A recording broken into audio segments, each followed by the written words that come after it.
Bonjour à tous et bienvenue à l'écoute de On en parle à Taïwan, présenté cette semaine par Florian Dae. François-Xavier Boulet. et Mei Guang. Alors aujourd'hui, 3 sujets très différents, mais tous très suivis par les Taïwanais, puisque ça concerne quasiment la vie quotidienne des Taïwanais, de l'espoir, de l'argent, mais aussi de difficultés, on pourrait dire. Alors, qui veut commencer? Alors moi, ce ne sera pas d'espoir de l'argent, mais de l'espoir de médaille. L'espoir de Ah, c'est médaille. peut-être Et lié plutôt aussi, d'or que finalement. d'argent, de Tout à fait. préférence. Moi, je parlerai d'argent et en particulier des difficultés qu'ont les Taïwanais à acheter un logement. Et de mon côté, je vais parler de la ville de Kaohsiung qui a réussi coup de marketing grâce au passage du groupe coréen. Je pense que beaucoup de personnes le connaissent, Blackpink, Ah oui, les noirs roses coréennes. les noires roses coréennes. Ça fait un sacré buzz. Oui, absolument. Alors vas-y, dis-nous tout, tiens. Ok, alors donc nous sommes le 26 octobre. C'est bien ça. Il y a 7 jours de cela, donc le 18 et le 19 octobre, il y avait bien le très célèbre groupe de K-pop Blackpink Mhm. qui était de passage à Kaohsiung, cette ville du sud de Taïwan qui a été choisie par ce célèbre groupe comme le point de départ de sa tournée internationale. Mhm. Et du coup, on peut imaginer que c'est bien sûr une grande nouvelle pour tous les fans de ce groupe apparemment très très célèbre, même si je ne suis pas la fan ciblée. Du coup, je ne peux pas savoir l'ampleur de ce groupe en fait. Mais ce qui m'intéresse aujourd'hui, c'est pas le fait qu'elle était de passage, c'est comment la ville a fait la promotion et la valeur économique que cela a généré pour cette ville du sud de Taïwan, Alors tu sais comment moi je savais que ce groupe venait à Taïwan? grâce à Tsai Ing-wen. Exactement. Parce que l'ancienne présidente, elle a posté une photo d'elle transformée, générée par l'intelligence artificielle Oui. avec les cheveux un peu roses. Tout à fait. Voilà. Et elle a publié cette photo sur son réseau social. En Oui. fait, je pense que c'est Facebook. Et dans le texte, elle a marqué c'est généré par intelligence artificielle, mais cela n'a rien à voir avec Chen Qimai, donc le maire de Kaohsiung. Et je ne Voilà. comprenais pas. Oui, parce que Pourquoi tout était indirect en fait. Tout était indirect parce que je ne savais même pas que Blackpink était de passage à Kaohsiung en fait. C'est pour dire que combien je ne suis pas ciblée par le groupe. Donc, c'était donc un coup de campagne promotionnelle pour la ville et pour le groupe à la fois, parce qu'elle s'éteint les cheveux de manière intelligence De manière artificielle, artificielle, voilà, c'est ça. en rose. Et c'est pas uniquement ça, c'est toute la ville. Les quelques jours précédents, les deux concerts à Kaohsiung, Mhm. étaient en rose.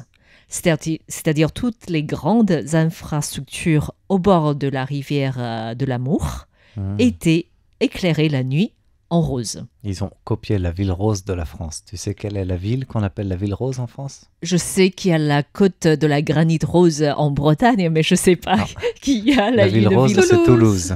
C'est Toulouse, d'accord. Voilà, bon, rien à voir avec Blackpink, mais c'est vrai que l'image Oui, parce que l'image là, est là, quoi. c'est vraiment par l'éclairage pour symboliser l'accueil prévu par la ville pour ce groupe. D'accord. Et c'est pas seulement ça, c'est que la ville a aussi transformé, c'est-à-dire réservé une partie de son feu rouge. Parce que le feu rouge, Oui. en général, il y a trois lumières. Donc, feux il y a la tricolores, couleur là, oui. vert et rouge et le nombre de secondes qui font le décompte. Mhm. Et il y a une troisième case, je ne sais même pas à quoi ça sert.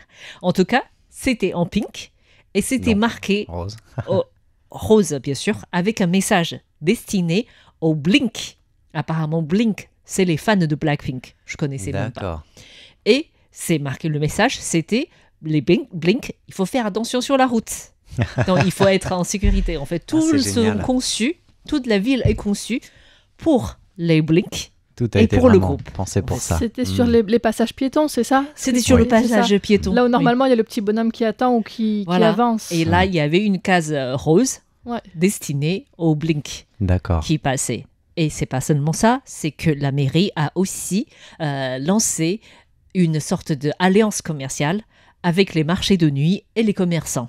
C'est-à-dire, je crois que c'est si on a des billets pour ce concert, ou alors si on est habillé comment, on peut avoir un coupon pour avoir une réduction lorsqu'on consomme. Donc il y avait un gros phénomène commercial autour de cette activité, mais est-ce que ça a pris auprès des Taïwanais et des fans? Ça a marché parce que peu après le départ des stars, la ville a annoncé avoir généré environ plus de 300 millions de dollars taïwanais de valeur touristique. Grâce à toute cette campagne et l'arrivée des Blink. 300 millions, traduit dollars grossièrement, taïwanais. c'est à peu près 10 millions d'euros. Exactement, À peu près. c'est énorme. Oui. Ouais. Alors pour les 2 jours de concert à l'intérieur du stade comme à l'extérieur, parce qu'il y a des fans qui n'arrivent pas à acheter des billets, sont à l'extérieur du salle pour écouter quand même, pour pouvoir suivre le concert.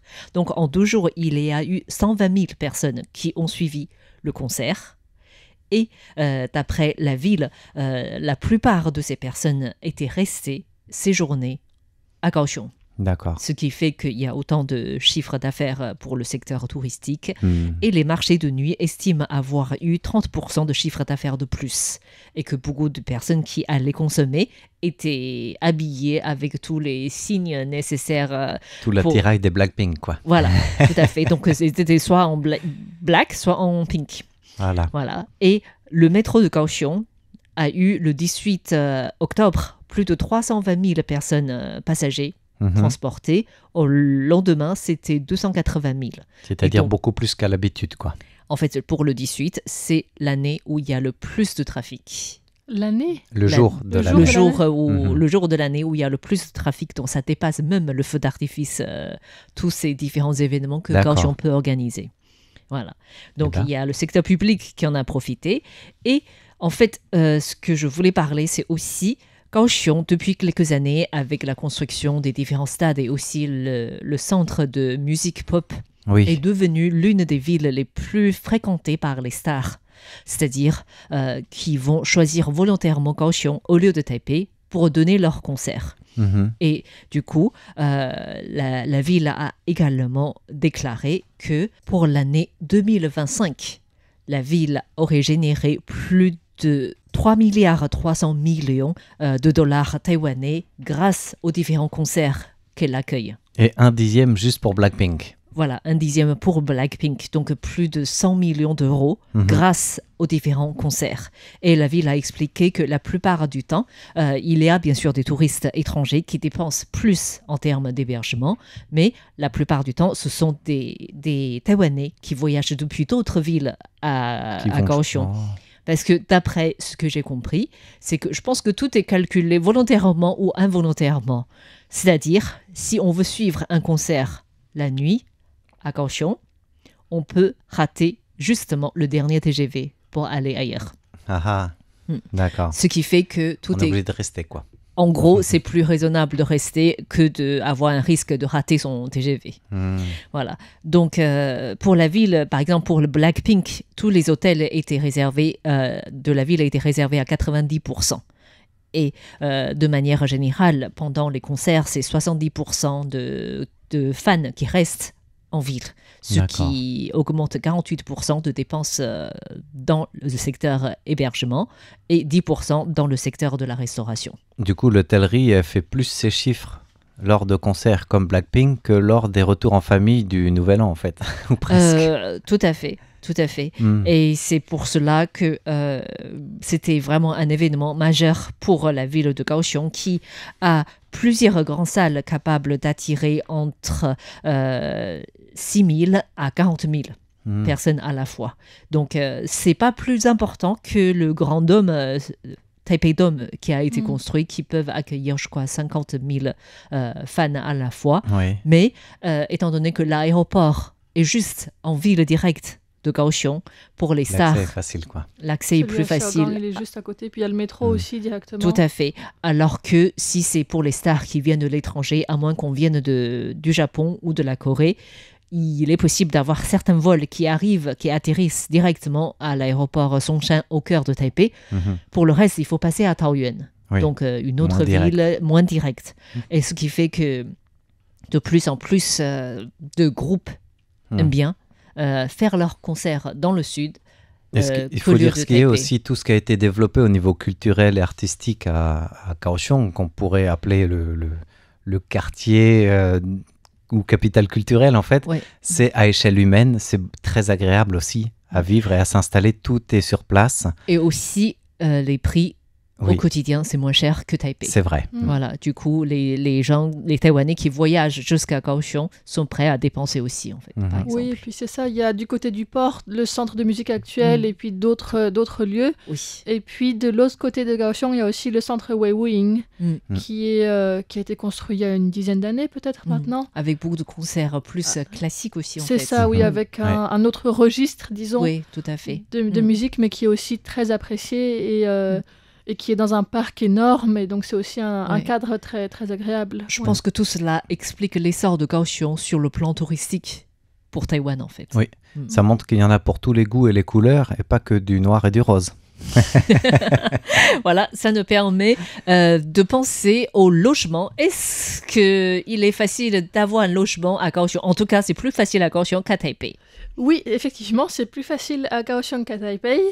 Et je vais commencer par une petite devinette. À votre avis, en moyenne, il y a besoin de combien d'années de salaire pour pouvoir acheter un logement si on ne compte aucune dépense, ni nourriture, ni quoi que ce soit? À Taipei? À Taipei ou à Taïwan en général.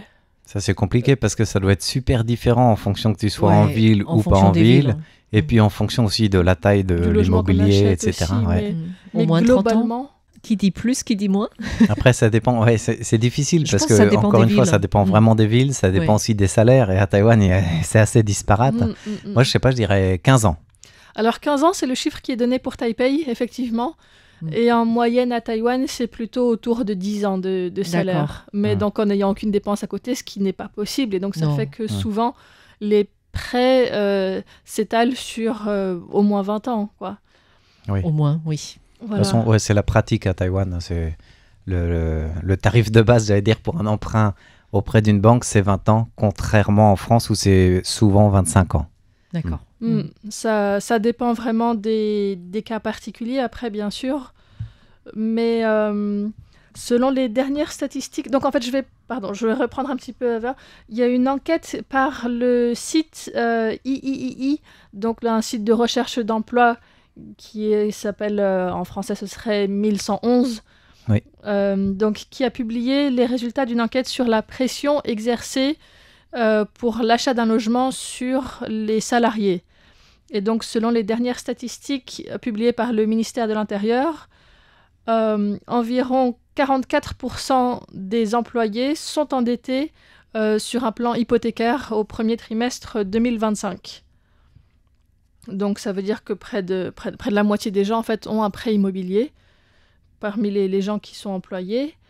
Et même s'il y a une légère baisse du prix de l'immobilier et que la Banque centrale a mis en place un contrôle de crédit immobilier et qu'il y a une croissance régulière du revenu disponible des ménages, eh bien, il constate que ça n'a pas vraiment entraîné de diminution de la pression hypothécaire. Et donc voilà, il y a vraiment une grosse pression pour les Taïwanais et Taïwanaises pour le remboursement du prêt immobilier.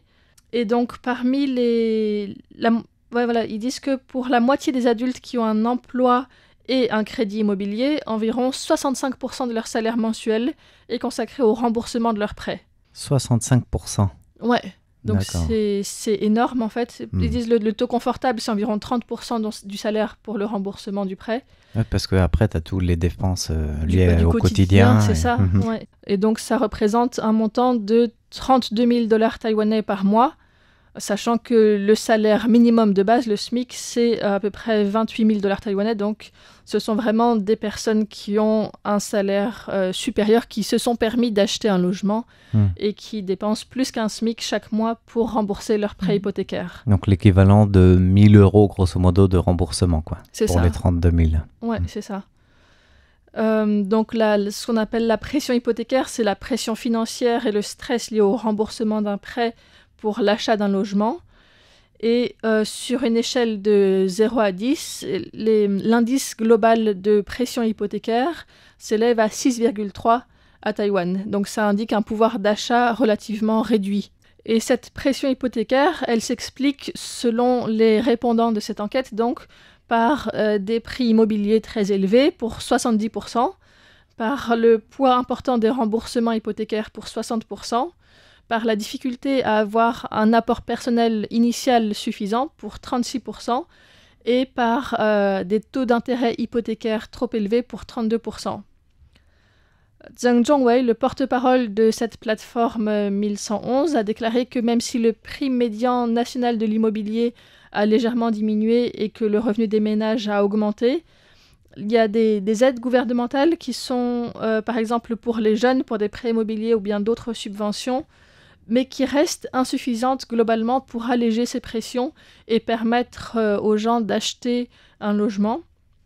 Et le ministère de l'Intérieur a indiqué qu'un ménage moyen doit économiser en moyenne environ 10 ans de revenus pour pouvoir s'offrir un bien immobilier. Et donc à Taipei, c'est vraiment le pire. Il faut 15 années, plus de 15 ans, donc pour ce qu'on appelle ce ratio prix-revenu, pour pouvoir s'acheter un logement. Parce que quand on envisage l'acquisition d'un bien immobilier, tu as déjà une certaine somme que tu as accumulée pour pouvoir mettre sur la table en avancement de ce bien. Et après, tu as le complément qu'il faut rembourser. Et c'est ce complément-là qui intervient dans la pression hypothécaire que tu disais, quoi. C'est même pas la somme que tu avances, quoi. Oui. La somme qui est avancée, elle est souvent entre 20 et 40% du prix d'achat, 20 et 30%. 10, c'est vraiment le minimum, mais pour beaucoup, c'est même difficile d'atteindre ce seuil-là. Donc ça s'appelle l'apport personnel. Oui. Et ils disent qu'en moyenne, en fait, ce à quoi s'attendent les gens qui ont répondu à cette enquête, c'est d'un prix total d'environ 9,3 millions de dollars taïwanais. Et donc, ça demande un apport personnel de 1,6 million de dollars pour un remboursement qui s'étale ensuite sur une vingtaine d'années pour le reste du prêt immobilier. Et là, on doit parler plutôt d'un T2 à Taipei, quoi. Pas beaucoup plus grand parce que dans les grands cette somme-là, c'est pas possible. Dans les super municipalités, je pense que par exemple à Taipei, facile 3 fois plus pour un point de départ, je pense. Dans le nouveau Taipei, moi qui ai 3 enfants, j'habite un 4 pièces. Bon, c'est sûr, j'ai investi en 2008, donc ça commence à remonter. À l'époque, c'était déjà plus que la somme que tu avances là, et aujourd'hui, c'est au moins le double. Oui, ça, c'est aussi sur les moyennes des réponses de cette enquête-là. Ouais. Et donc, c'est peut-être plus réparti dans Taïwan. Mais ce serait intéressant d'avoir le rapport par rapport au mètre carré, par exemple. Ouais. Et ils disent aussi qu'environ 39% des travailleurs et travailleuses choisissent de ne pas devenir propriétaires, tellement c'est difficile, donc soit d'imaginer de rembourser le prêt, soit que ça va vraiment impacter la qualité de vie au quotidien. Et ça va probablement demander de s'engager à 2 là-dedans, parce que c'est pas possible de s'engager seul pour acheter un logement. Et puis certains aussi disent attendre une baisse des prix. Mais 20% des gens disent que c'est même pas possible non plus d'économiser pour avoir l'apport personnel initial pour envisager d'acheter un logement. Et c'est pour cela, lors des campagnes électorales présidentielles, la construction des logements sociaux, ça représente toujours un très grand volet des politiques des différents candidats, en fait. Ça revient tout le temps, et c'est vrai que c'est compliqué à mettre en place, même s'il y a des choses qui sont faites. Oui. Encore aujourd'hui, il manque encore beaucoup, quoi. Parce que ça, c'est un problème complexe pour Taïwan, dans le sens où plus on dépense dans l'immobilier pour un ménage simple, qui vient de se marier, par exemple, le couple qui vient de se marier, plus ça réduit l'investissement qu'on est prêt à faire pour avoir des enfants, par exemple. Et tout cela, après, on se plaint d'une baisse de natalité. Je pense que ça, c'est tout un ensemble qui désencourage les Taïwanais à se projeter plus loin, en fait. C'est aussi d'investir plus dans l'immobilier. Ouais.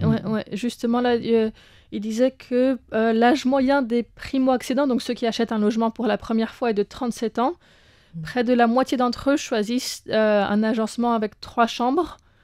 Et il y a effectivement, avec une baisse du taux de natalité, un quart d'entre eux qui choisissent juste 2 chambres. Petits appartements. Voilà, des appartements plus petits.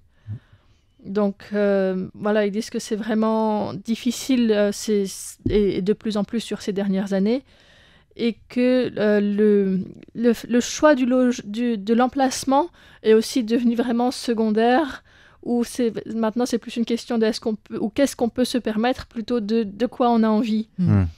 Et c'est pour cela le nouveau Taipei, Taoyuan, il envoie plus de gens, voire plus de nombre d'habitants, alors que Taipei en perd, en fait, parce que la plupart choisissent de quitter le lieu qui est devenu trop excessif pour la plupart des salariés. Et ça, c'est vrai pour l'investissement immobilier, donc devenir propriétaire, mais aussi pour être locataire. Parce qu'il y en a qui ne cherchent pas à investir ou à acheter, mais qui quittent aussi Taipei parce que la location et la vie à Taipei est beaucoup plus chère qu'ailleurs. Donc c'est vrai que cette tendance-là, il y a des villes comme le nouveau Taipei, certains quartiers Linkou qui s'est développé, Taoyuan, qui en profitent d'une certaine manière. Et les logements sociaux sont aussi dans ces lieux-là. Donc ça, c'est intéressant de voir que Taïwan surfe sur ce développement. Je me souviens tout le village des universiades qui avait été fait, le village des athlètes à Linkou, qui est transformé en logement social. Il faut quand même avoir un sacré apport personnel de départ pour pouvoir investir, mais c'est réservé avec des conditions pour justement ceux qui veulent acheter un premier bien immobilier, moins de 40 ans, donc ils s'installent pour la première fois. Et il n'y a pas au niveau du gouvernement, il y a quelque chose qui est intéressant, c'est au niveau de l'emprunt, il n'y a pas de taux d'intérêt, ça reste à 0 pendant 2 ans. Et ça, c'est aussi important parce qu'à Taïwan, la fluctuation est très très rapide. Ça facilite l'accès au logement, en tout cas. Ça ne le rend pas forcément facile pour tout le monde, mais ça peut aider. Oui, et donc la conclusion de ce rapport qui était faite donc par Zhang Zhongwei était que, en fait, même si les salariés se retrouvent de plus en plus souvent à convoiter des biens immobiliers hors de leur portée, la situation montre qu'il y a une disparition rapide de la classe moyenne et que les salaires deviennent insuffisants globalement pour pouvoir se permettre d'acheter un logement. Et donc, soit l'héritage entre en jeu, soit il y a vraiment une séparation qui se crée entre les personnes qui ont déjà un capital d'entrée de jeu et ceux qui dépendent juste de leur salaire et qui n'arrivent de moins en moins facilement à se permettre d'acheter un logement. Voilà. Donc c'est une conclusion assez difficile. Plutôt négative, mais on va changer de l'ordre, parce qu'on va parler de l'or. On va parler de l'or, mais qui est pas accessible non plus, en fait. Non plus.